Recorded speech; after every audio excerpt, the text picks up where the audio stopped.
Namaste, and welcome to our continuing series, Essays on the Gita. We are on page 74 on my copy, Sankhya and Yoga, with, as always, our beloved Ranga. So we had read this paragraph previously, and we'll go through it now. Do you want to do a little bit from previous? Or we can just a little bit. Situate the situation. What the problem is. The Gita has accepted Sankhya, many principles in Sankhya, and yet differs from it. So that's a discussion that we are having now. What is accepted by the Gita in Sankhya and what it is not accepting? And what is the difference between Vedanta and Sankhya? That's the discussion going on. Okay. So last time we put up a chart of the Sankhya which shows you all the 24 principles. No? So that was this chart roughly. So I got it typed out and we put it on the net, right in front and at the back. So that was the thing. So this is what he is discussing. Okay. The 24 tattvas, the principles.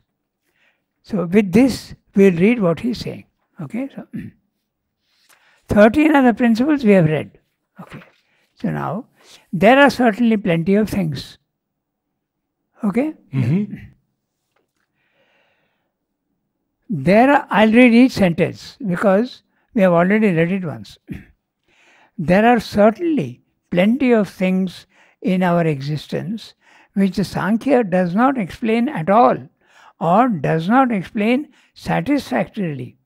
But if all we need is a rational explanation of the cosmic processes in their principles as a basis for the great object common to the ancient philosophies, the liberation of the soul from the obsession of cosmic nature, then the Sankhya explanation of the world and the Sankhya way of liberation seem as good as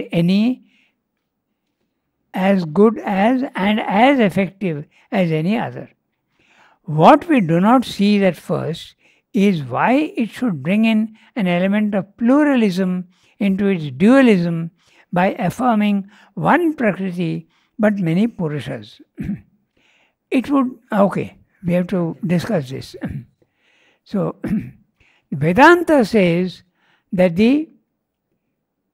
all the human souls which are there separate, seemingly separate, each one has got a separate soul, but they are all essentially one with the Supreme Soul. You can go and merge into that. That is the liberation. The ultimate aim of liberation is to merge into that. Most of the philosophies in India at least agree with that. But Sankhya is saying that all the souls are different. They are not the same. So pluralism of souls. But Sri Aurobindo does agree with that. He agrees with it at the lower level. At the lower level. He doesn't agree with it at the higher level. He is a Vedantic. Essentially, if you are not essentially, your soul is not essentially divine, how can you merge with it? How can there be an identification? There can't be. You can have a relation, but you can't have a union with the divine. But you can experience a union. So therefore, ultimately, essentially, the human soul is the same as the divine soul. This difference of essential and practical, we have to understand. Okay, it's like essentially all the mangoes on one tree are essentially the same, but each one is different. So it's like that. The essentiality is the same. The divine element in you is the divine element above. So, could you explain a little bit to us about this first line? Does not explain at all or does not explain satisfactorily? Yeah, does not explain at all. For instance, the problem of rebirth. the problem of karma. Those things are not, as far as I know, they are not dealt with in that detail and such. So it is concentrating mainly on liberation. The individual soul has to liberate himself from Prakriti, and there Sankhya is fine. That's right. But what is difficult to understand, he's saying, is why does it bring in the element of pluralism? Whereas the Vedanta is saying it is not. And how does... So now the argument will be for Sankhya. Why Sankhya is saying that each individual soul is different. There are pluralism of human souls. Okay, so that's what he's saying. The argument goes like this. What we do not see is at first, okay, is why it should bring in an element of pluralism into its dualism by affirming one Prakriti but many Purushas. Prakriti is nature. Nature is one, obviously. It is the same for everybody. You are in nature, I am in nature, it is one. But each soul is having a different relation with the Prakriti. One Prakriti, many souls. Why? So he is explaining why. It would seem that the existence of one Purusha and one Prakriti should be sufficient to account for the creation and process of the universe. At the highest level, one Purusha and one Prakriti should be enough. Chit Shakti. Satchidananda, Chit Shakti. That should be enough. Okay?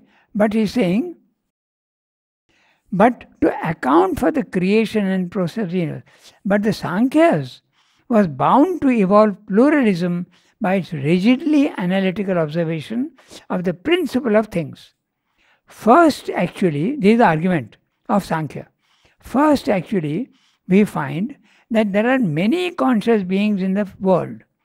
You are conscious, I am conscious, but we are totally separate. Okay?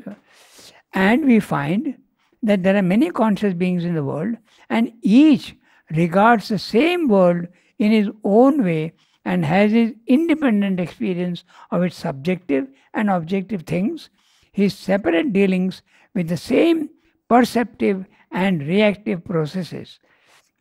So, you are experiencing the world in one way, I am experiencing the world in another way. You may like certain fruits, I don't like same fruits I don't like. You may see her in one way, I may see her in another way. So there is a totally different. So this is the first thing. Secondly, he is saying perceptive and reactive, we have already discussed this once before. Each one is seeing things perceptively and reactively in different ways. You are interacting with the physical world through your senses. That's the perceptive. The universe is giving you visual data, auditory data, or olfactory data, okay, gustatory data, tactile data. Tactile? Is that the word? Yes, tactile is correct. So, and you are receiving. So this is the perceptive. The universe is interacting with you. You are interacting with the universe in a different way. Each one is interacting differently. Your reaction to things is different. And that's the reactive process. So in the Sanskrit we have the words Jnanendriya and Karmendriya. Jnanendriya, the senses that give you knowledge of the physical world. And you are acting with the universe through your organs of action. And the organs of action are hands, legs, the two organs at the lower end of the body, and your mouth, your tongue, your speech. Because you can have an effect in the world with your speech. You can hurt someone, you can console someone, so you are having an effect in the physical world. So this is, each one is doing it differently. Okay? So now, if there were only one Purusha, like the Vedanta is saying, there would not be this central independence and separateness, but all would see the world in an identical fashion and with a common subjectivity and objectivity. If your soul and my soul are the same, our experience of the universe will be the same. Mm-hmm. But it is not. Therefore, there has to be necessarily different souls. That's the argument of the Sankhya philosophy. So it has to end up with pluralism of souls. which Vedanta does not agree. So how does Vedanta explain this? It says it's all illusion. All your reasoning and all these things have no importance at all. It's all illusion. And even if it is not illusion, it's a very secondary importance. It's a fact it may be a fact, temporary fact in time and space. But why do you want to waste your time with temporary things? Why don't you go to that which is essential and permanent? That's a Vedanta. So that's the difference between the two. Okay, so if there are only one Purusha, there would not be this central independence and separativeness, but all would see the world in an identical fashion and with a common subjectivity and objectivity. Because Prakriti is one, all witness the same world. Because her principles are everywhere the same, the general principles which constitute internal and external experience are the same for all. But the infinite difference of view and outlook and attitude and action and experience and escape from experience. When you are escaping from the physical world, I am not. I am still a slave to nature. So how can it be if there is only one Purusha? Your soul is experiencing liberation, I am not. So there has to be pluralism at this level. Okay, so that's what he's saying. And escape from. Now look at the difference. View, outlook, attitude, action, experience, and escape from all are different. So Sankhya is absolutely right. A difference not of the natural operations which are the same, but of the witnessing consciousness. Your eyes and my eyes are essentially the same, but the consciousness that is differing, okay, so are utterly inexplicable except on the supposition that there is a multiplicity of witnesses, many Purushas. So in the physical world, you have to assume that there are many Purushas. Okay? But still Sankhya is a minor philosophy and Vedanta is the most dominant philosophy. So how does it explain this? I told you just now, it's all illusion. It has no basic importance. That is the important thing, the permanent. And we will judge everything from that level. That's a Vedanta. Okay, so the separative ego sense, we may say, is a sufficient explanation. Okay, so we can say that the separative ego sense, we may say, is a sufficient explanation. But the ego sense is a common principle of nature and need not vary. That's a counter argument. You could say, why is it necessary for different? We are experiencing not through the soul, but through the ego. And the ego is one for everybody. That would be the argument against Sankhya. But Sankhya is again saying that for by itself, it simply induces the Purusha to identify himself with Prakriti. Okay, so this is but the ego sense is a common principle of nature and need not vary. For by it, let's read it. It is Vedantic philosophy. For by itself, it simply induces Purusha to identify himself with Prakriti. And if there is only one Purusha, all beings would be one, joined and alike in their egoistic consciousness. However different in detail might be the mere forms and combinations of these natural parts. The natural parts, body, mind, life. There would be no difference of soul outlook and soul experience. The variations of nature ought not to do all this central difference. I think we'll have to look a little more carefully into this. So, one thing is clear. Sankhya is saying very clearly that there are many souls. Okay? But you can argue that the separative ego sense, we may say, that's a counter argument to Sankhya. The separative ego sense, we may say, is sufficient explanation. You are experiencing the physical world from the ego sense. Okay? The argument again will be, but the ego sense is a common principle in nature. The Sankhya will reply that way. The egos are not different. It's the same for everybody. The sense of separation. Ahankara. Then to understand this, you have to go back to the chart. Okay? You have to see that the Ahankara is very high up. The 24 principles of Prakriti, the subjective aspect, Buddhi, Ahankara, Manas and Chitta. These are common to the Prakriti. So that's the argument. So depends on how you look at it. So it goes like this. But the ego sense is a common principle of nature and need not vary. For by itself, it simply induces the Purusha to identify himself with Prakriti. And if there's only one Purusha, all beings would be one, joined and alike in their egoistic consciousness.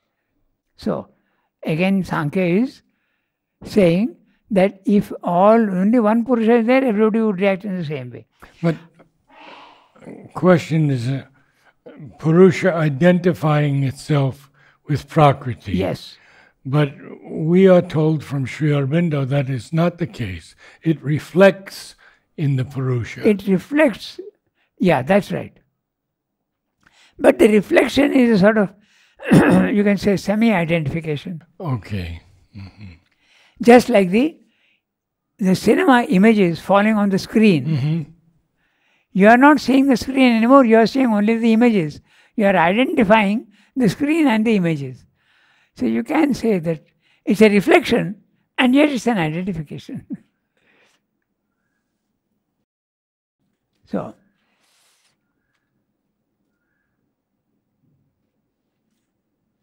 yeah, however different in detail might be the mere forms and combinations of the natural parts, there would be no difference of soul outlook and soul experience. The variations of nature ought not to make all the central difference. This multiplicity of outlook and from the beginning to end, separateness of experience in one witness, one Purusha.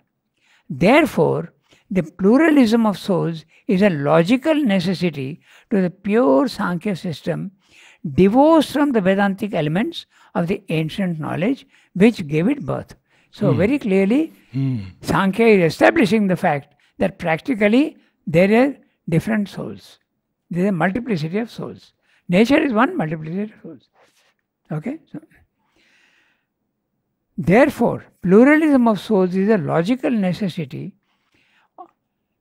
to a pure Sankhya system divorced from the Vedantic elements of the ancient knowledge which gave it birth. What are the Vedantic elements? Oneness. Okay. Oneness, everything is one, basically. But the Sankhya is a dualistic. There is Purusha and there is Prakriti. There is consciousness and there is force. They are together, but they are separate. In the physical world, we are very clearly separate.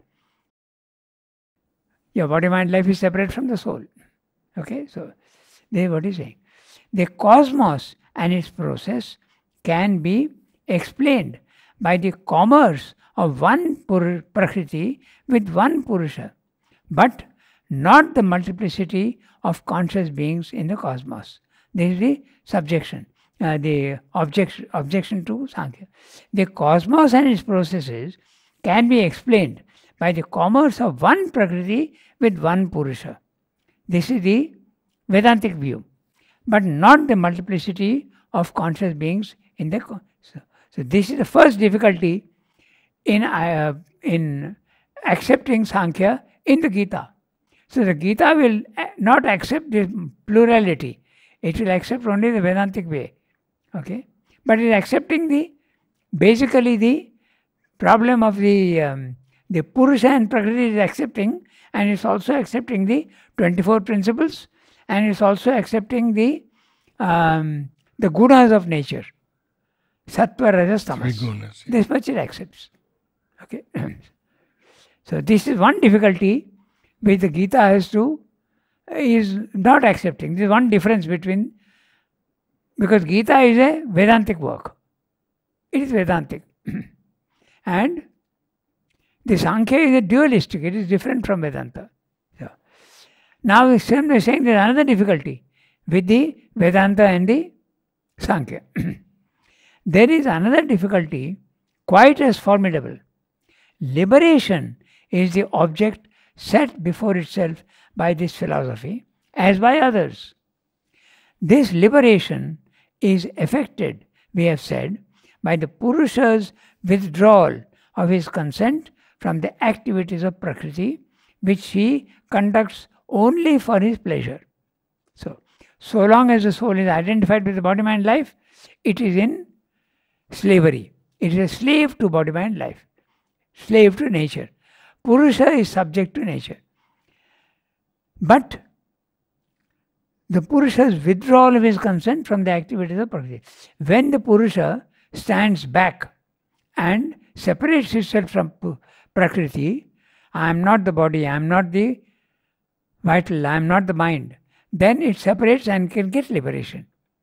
So, it is a Purusha which is separating itself from the Prakriti. But it is really so, because we have said on the one hand that Purusha is inactive. Yes.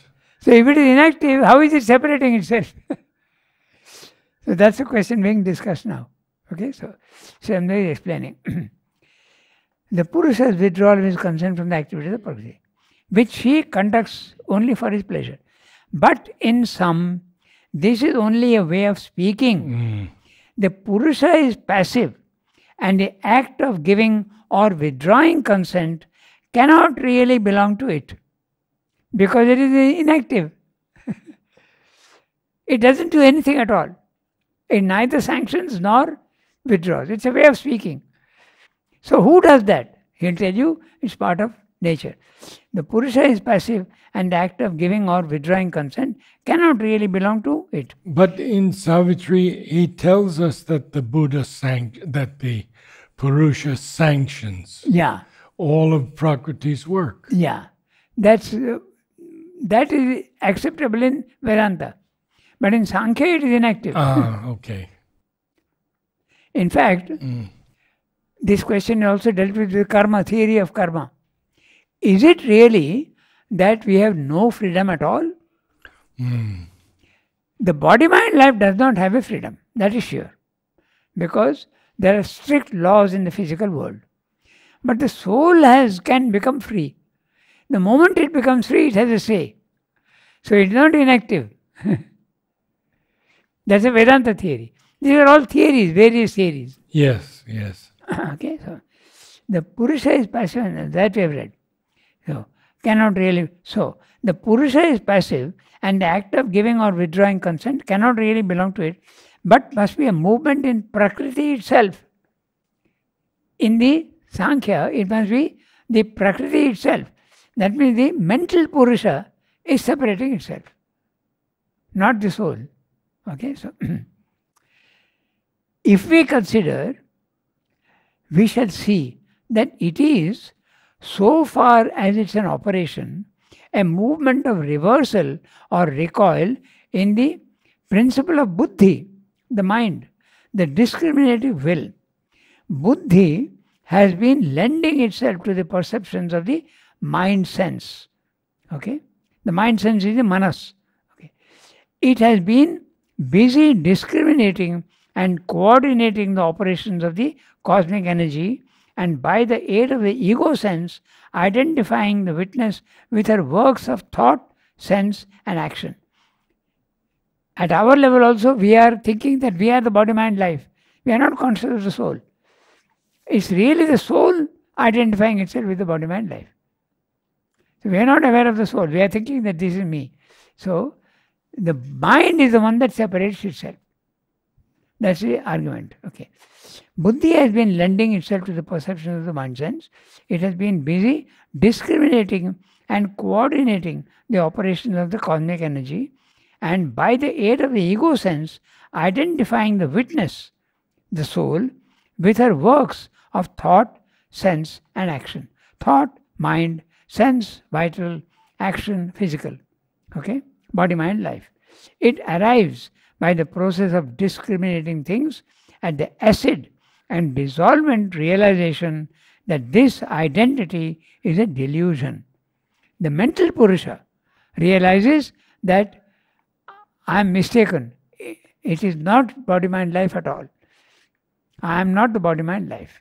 So, acid and dissolvent realization. What dissolves? The identification dissolves. Very interesting word. Acid and dissolvent. Yes. When you put something into acid, it dissolves. Even iron will dissolve in nitric acid. So, the identification is dissolved. Okay, so acid and dissolvent realization of this identity is a delusion. It discriminates finally the Purusha from Prakriti and perceives that all is merely disturbance of the equilibrium of the gunas. The gunas, sattva, rajas, tamas. Okay, remember. The buddhi, at once intelligence and will, recoils from the falsehood which it has been supporting, and the Purusha, ceasing to be bound, no longer associates himself with the interest of the mind in the cosmic play. So the soul gets liberated. It's not interested anymore in the mind taking interest in the cosmic play. Are we not with our mind thinking that I should do this, I should do that? So we are identifying ourselves with our daily activities. So that's what he's pointing out. And once this separation occurs, the soul is not interested anymore in the body-mind life. The ultimate result will be that Prakriti will lose her power to reflect herself in the Purusha. The reflection, the identification, disappears and the soul is free. That is liberation. So, Sankhya is interested only in liberation, as are the traditional yogas in the Indian system. Liberate yourself. Enough. That's enough. For Srimdo, it is not enough. Prakriti will lose her power to reflect herself in the Purusha. For the effect of the ego sense is destroyed, and the intelligent will, becoming indifferent, ceases to be the means of her sanction. So if the ego has gone, that question of the sanction doesn't arise anymore. That's what he's saying. Necessarily then, her gunas must fall into a state of equilibrium. Sattva, rajas, tamas are all distributed absolutely at peace and calm. Okay, for the soul. The cosmic play must cease, the Purusha return to his immobile repose. But if there were only one Purusha and this recoil of the discriminating principle from his delusions took place, all cosmos would cease. But it is not. So that's one difficulty with the Sankhya philosophy. Sankhya says, that's why it is necessary that all are different. You are liberated, I am not. So how can there be one Purusha? Okay. I told you, how does the Vedanta deal with this question? It's all an illusion. Okay, that's what he's saying. So, as it is, we see that nothing of the kind happens.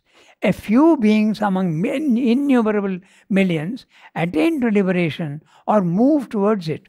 The rest are in no way affected, nor is cosmic nature in a play with them one whit inconvenienced by this summary rejection, which should be the end of all her processes.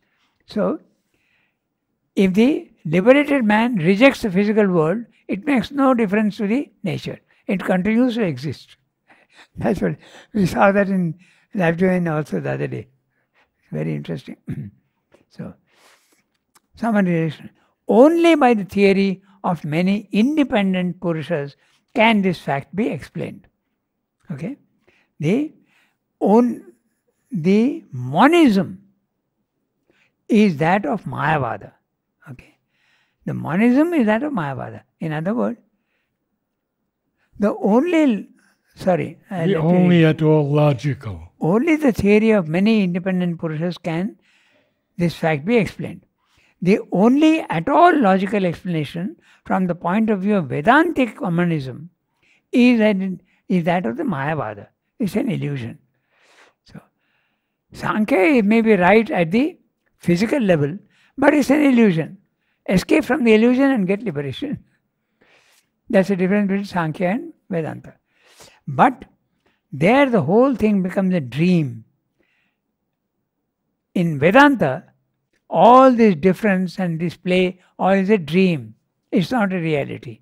Okay? So, Mayavada becomes a dream. Both bondage and liberation are circumstances of the unreality, the empirical blunderings of Maya.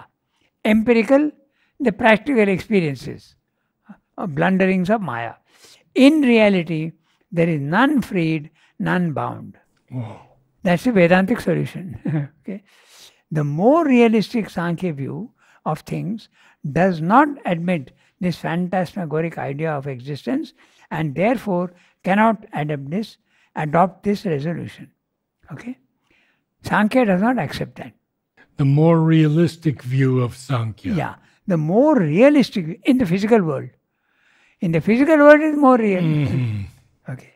So, in the more realistic Sankhya view of things, does not admit this phantasmagoric idea of existence and therefore cannot adopt this solution. This is a very interesting whole thing because if the Buddhists, Mayavada and Buddhists are the same, no, they have the world is unreal. So, if the world is unreal, the Vedanta will argue, you are talking of liberation. So who is getting liberated? From what? It's all an illusion. So is there really, there is no one who is getting liberated and there is no bondage. It's all an illusion. How is there any liberation? Exactly. So that's it. So the Buddhist will answer that your argument is also part of the illusion. You please have the experience and you will see that what we are saying is a reality. It's a different way of looking at things. Each one is valid in his own way. The problem is language. I love when Sri Aurobindo says that he had been searching more deeply than any scientist. Yes, absolutely. For this answer. Yeah. Absolutely. He says it's tested, retested. We know that in the record of yoga, he goes on saying that when he discovers that he has a certain power, he goes on applying that to different cases and going on seeing. He started with very simple things. He found that he has a power over things. So he started experimenting. First with animals. He saw a bird sitting somewhere. He said, let me will that bird to go and sit on that tree and not on the parapet of the terrace. And he is watching. In the beginning, the power is not enough. So the bird ultimately goes there, but before going there, it goes somewhere else. But later on, the power increased and he could direct the bird directly into the tree where he wanted. He is seeing a man walking in the road. Okay, and he comes to the crossroads. Now he wills him to turn right. The man may have different ideas, but still he is willing that he should turn right, and he watches. So this is the type of testing he was doing. Again and again, like science, experimenting, verification. Repeat the experiment and make sure that what your conclusion you are coming to is real. That's why he says that. I have been doing research more thoroughly and more deeply than any scientist. He's going on experimenting. Can I cure somebody's? Can I cure their disease? And he's seeing that yes, he can do it. So testing again and again, again and again. Since you have raised the question, I will tell you one case where he did not succeed, and I'll tell you why he did not succeed. There was the mother is a collection of articles, letters, which he wrote to someone. Okay? And that man, I forget his name now. His wife was Champa Ben, and she used to live with us. Poonam Chand, I think his name was. Okay, he was a Gujarati man, and the letters were written to him. They were all compiled into one book, The Mother, afterwards. Oh. Particularly about the money, it was written to him. And he had a problem with his leg. Okay? So Sri Aurobindo says, give me accurately the symptoms and I will see that you will get cured. Okay? But he went to Madras and the doctors were not giving him the correct information, so the actual symptoms did not come to Sri Aurobindo. And if the actual symptoms don't come to him, how is he going to act on it? Okay? So this also needs a little explanation, I'll tell you. So finally what happened was that they did not, Sri Aurobindo could not instruct him because he was not getting the right information about the symptoms. So his leg had to be amputated. This man. Huh? Gangrene set in and it had to be amputated. But if they had given proper information to Sri Aurobindo, he would have done it. Now this needs a little explanation because someone will say, Sri Aurobindo has got power. Why can't he cure? Why does he need symptoms? So this needs a little explanation. Okay. I have a lot of power, okay? But I have to apply that power to a particular place, na? I have to apply it in a particular place. So you need symptoms.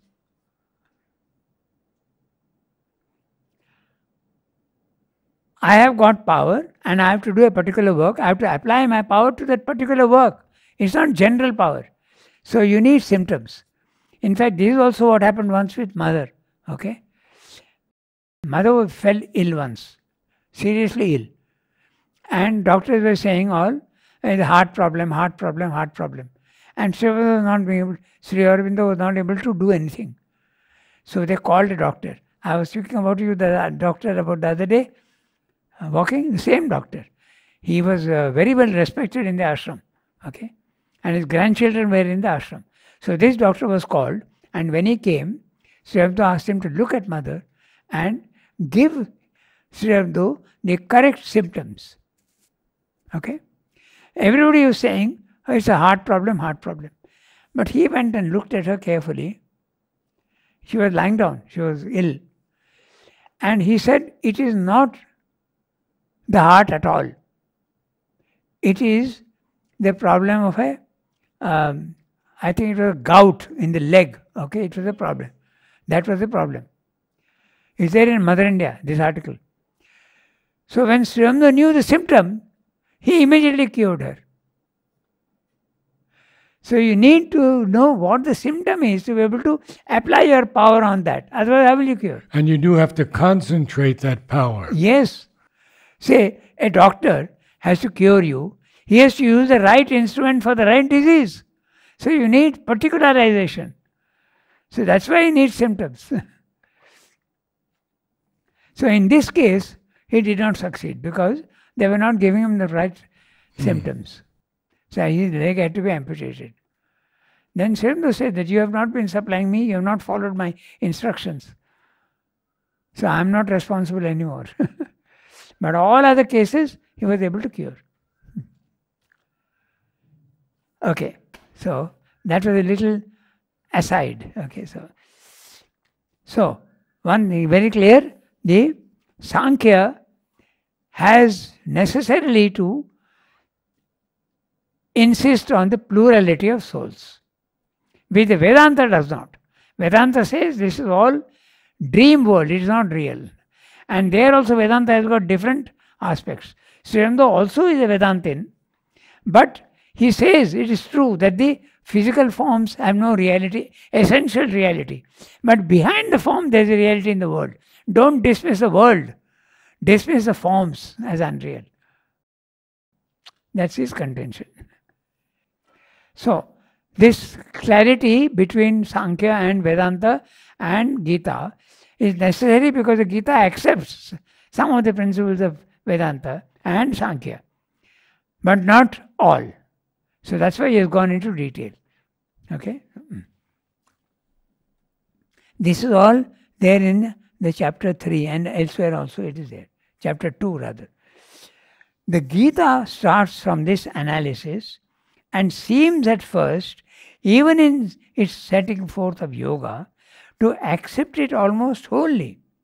It accepts Prakriti and her 3 gunas and the 24 principles, accepts the attribution of all action to the Prakriti and the passivity of the Purusha, accepts the multiplicity of conscious beings in the cosmos, accepts the dissolution of the identifying ego sense, the discriminating action of the intelligent will, and the transcendence of the action of the three modes of energy as a means of liberation. The yoga which Arjuna is asked to practice from the outset is yoga by the buddhi, the intelligent will. But there is one deviation of capital importance. The Purusha is regarded as one, not many.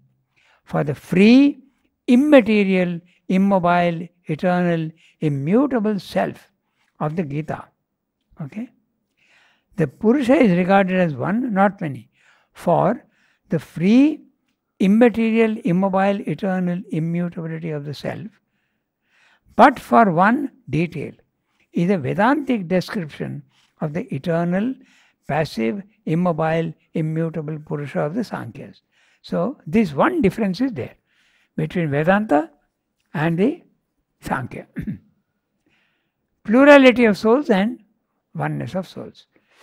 But the capital importance, the capital difference is that there is one and not many. Okay. But the capital difference is that there is one and not many. This brings in the whole difficulty which the Sankhya multiplicity avoids and necessitates a quite different solution. This the Gita provides by bringing into its Vedantic Sankhya the ideas and principles of the Vedantic Yoga. So, it brings in, this difference is there between Gita and the Sankhya. So, it brings in the Vedantic idea of the yoga. Okay? Yoga is the Karma Yoga. When Gita speaks about the yoga, it is speaking of Karma Yoga. That's right. Okay? So, this is the how the Gita corrects it.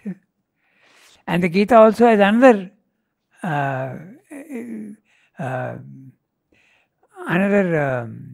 explanation. It goes into the three Purushas, the Kshara Purusha, the Akshara Purusha, and the Uttama Purusha. So these are the differences between Sankhya and the Gita. The first important new element we find is in the conception of the Purusha itself. So, in the Sankhya, Purusha is only one. Multiple, but Purusha is essentially of one type. But in the Gita, Purusha goes on changing its status as it goes up. Okay? Prakriti conducts her activities for the pleasure of Purusha. But how is that pleasure determined? How is it determined? In the strict Sankhya analysis, it can only be by a passive consent of the silent witness. Okay? Passively, the witness consents to the action of the intelligent will and the ego sense. Passively, he consents to the recoil of that will from the ego sense. He is witness, source of the consent, by reflection, upholder of the work of nature. Sakshi, Anumanta, Bharta, but nothing more. But the Purusha of the Gita is also the Lord of nature. He is Ishvara. So it brings in the idea of Kshara Purusha, Akshara Purusha, Uttama Purusha. So that is the difference in, again, to correct the view. Okay, so but the Purusha of the Gita is also the Lord of nature. He is Ishvara. If the operation of the intelligent will belongs to nature, the origination and power of the will proceed from the conscious soul. He is the Lord of nature. So this is the difference between the concept of Purusha in Sankhya and in Gita. In Sankhya, the Purusha is inactive.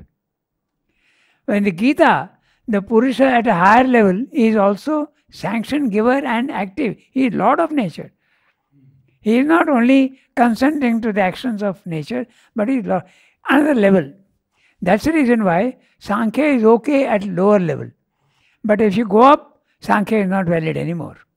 Okay? So, if the operation of the intelligent will belongs to nature, the origination and power of the will proceed from the conscious soul. He is the Lord of nature. If the act of intelligence of the will is an act of Prakriti, the source and light of the intelligence are actively contributed by the Purusha. This is the Gita's explanation. He is not only the witness, but the Lord and knower, master of knowledge and will, Jnata, Ishvara. He is the supreme cause of the action of Prakriti, the supreme cause of its withdrawal from action. In the Sankhya analysis, Purusha and Prakriti in their dualism are the cause of the universe, of the cosmos. In the synthetic Sankhya, Purusha, by his Prakriti, is the cause of the cosmos. So, Purusha has power over Prakriti in the Gita, is the cause of the cosmos. We see at once how far we have travelled from the rigid purism of the traditional analysis of Sankhya. In the Gita, you have gone away quite far from the Sankhya philosophy. That's what he said. Good. We stop here. Thank you, Ranga. Namaste, all.